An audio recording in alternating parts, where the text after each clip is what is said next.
భరద్వాజ గారు కొన్ని క్లిప్పింగ్స్ బయట సర్క్యులేట్ అవుతున్నాయి.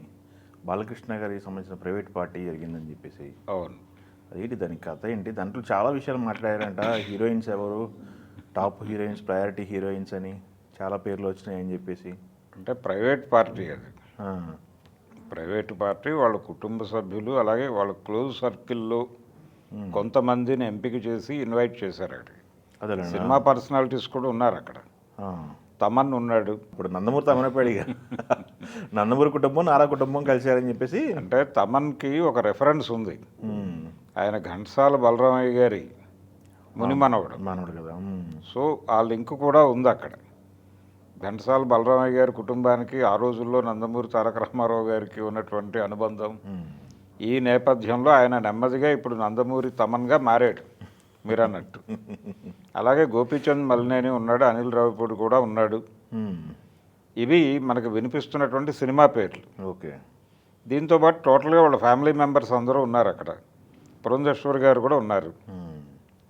ఆవిడే ఈ ప్రశ్న అడిగినట్టుగా మనకి బయటకు వచ్చినటువంటి విషయం. సిస్టర్స్ అంతా కలిసి క్వశ్చన్స్ అడిగారుగా. అందులో భాగంగా అంటే నీ ఫస్ట్ క్రష్ ఎవరు అనే ప్రశ్న పురంధేశ్వరి గారి నుంచి ఎదుర్కొన్నాడు ఆయన అని. సరే, ఆయన ఈ చర్చలో భాగంగానే సినిమాల్లో హీరోయిన్లు ఎవరు అనేది, టాప్ 3 అంటే నచ్చిన హీరోయిన్స్ ఎవరు అనే చర్చ.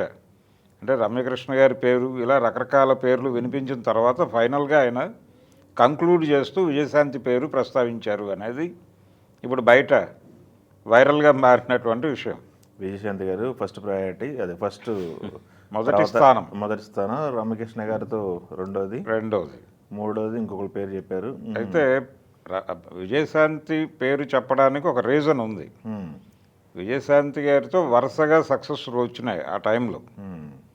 ముఖ్యంగా కోదండరామిరెడ్డి, రాఘవేంద్రరావు గారు వీళ్ళతో చేసినటువంటి సినిమాలన్నింటిలోనూ విజయశాంతే లీడ్గా నటించినటువంటి సందర్భం మనం చూసాం. దీంతోపాటు నిప్పురవ్వ అనేటువంటి ఒక సినిమాకి ఆవిడ నిర్మాతగా వ్యవహరించారు. దానికి ఈయన పూర్తి స్థాయి సపోర్ట్ ఇవ్వటం మాత్రమే కాదు, భాగస్వామ్యం తీసుకున్నాడు. ఓకే. అందుకని ఒక రకంగా చాలా ప్యాషన్తో చేసినటువంటి సినిమా అది.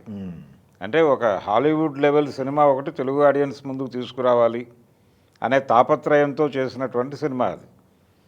ఆ సందర్భంగా కూడా సినిమాకి సంబంధించి చాలా అభిప్రాయాలు ఇచ్చిపుచ్చుకుని ఉంటారు.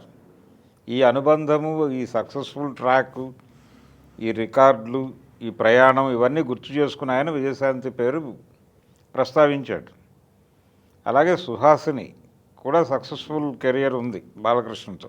అంటే మొదటి 100 రోజుల సినిమాలో హీరోయిన్ సుహాసిని, మంగమ్మ గారి మనవడు.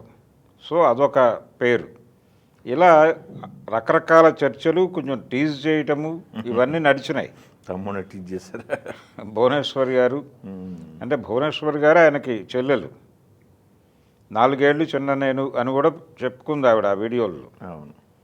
అలా ప్రధానంగా పురంధేశ్వరి గారి నుంచి ఈ రకమైనటువంటి ప్రశ్నలు ఎదుర్కొన్నాడు ఆయన అనేది మనకి బయటకు వినిపించిన మాట. అలాగే చంద్రబాబు నాయుడు గారు కూడా మాట్లాడాడు అక్కడ. మాట్లాడుతూ నేను వీళ్ళిద్దరి మధ్య నలిగిపోతున్నాను అని ఆయన చేసిన ప్రకటన కొంచెం వైరల్గా మారింది. ఏది భువనేశ్వరి గారికి బాలకృష్ణకి మధ్య నలిగిపోతున్నాను అని. మరి ఆ ఇంటి నుంచే కోడలను తెచ్చుకున్నాడు ఆయన. కాబట్టి ఎలా నలుగుతున్నాడు అనేది ఆయన చెప్పుకుంటే తప్ప తెలియదు. అది జస్ట్ ఆయన అల్లరి పట్టించడం కోసం అన్నమాట అయి ఉండొచ్చు. దీంతోపాటు కెరియర్ పరంగా కూడా తమకు ఒక సారూప్యత ఉంది అనేది చెప్పుకునే ప్రయత్నం చేశాడు ఆయన చంద్రబాబు గారు. 74లో అతను నటుడిగా మొదటి సినిమాలో కనిపించాడు. కెమెరా ముందుకు వచ్చి 74 తాతమ్మ కళ. 78లో నేను ఎమ్మెల్యేగా నిలబడ్డాను, కాబట్టి నాకంటే 4 ఏళ్ళు సీనియర్ బాలకృష్ణ అన్నాడు ఆయన.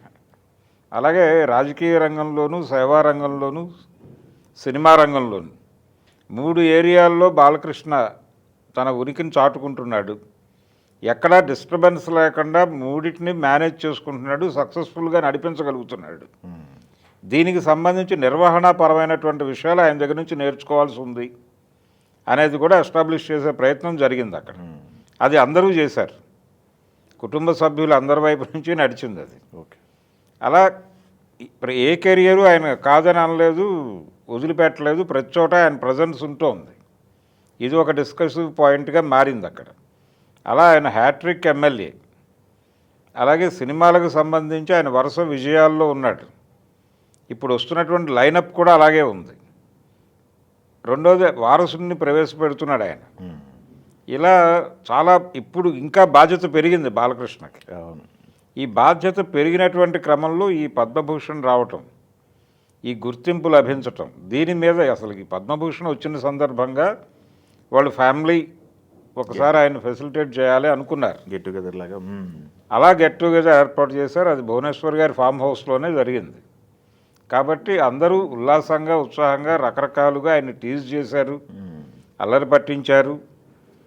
ఇలా జరిగింది. ఆయన కూడా సమర్థుడే. అంటే బాలకృష్ణ గారిలో 2 కోణాలు ఉన్నాయి అనేది కూడా అక్కడ చర్చ. చంద్రబాబు గారు అన్న మాటే. అంటే ఆయన అందేంటంటే బాలకృష్ణ అల్లరిగా ప్రొజెక్ట్ అవుతాడు, కానీ తనలో చాలా సీరియస్ మనిషి ఉన్నాడు. ఇది అభిమానులకు తెలుసు ఆల్రెడీ. అందుకని దాన్ని కొంచెం ఎలివేట్ చేసేటువంటి ప్రయత్నం చేశాడు.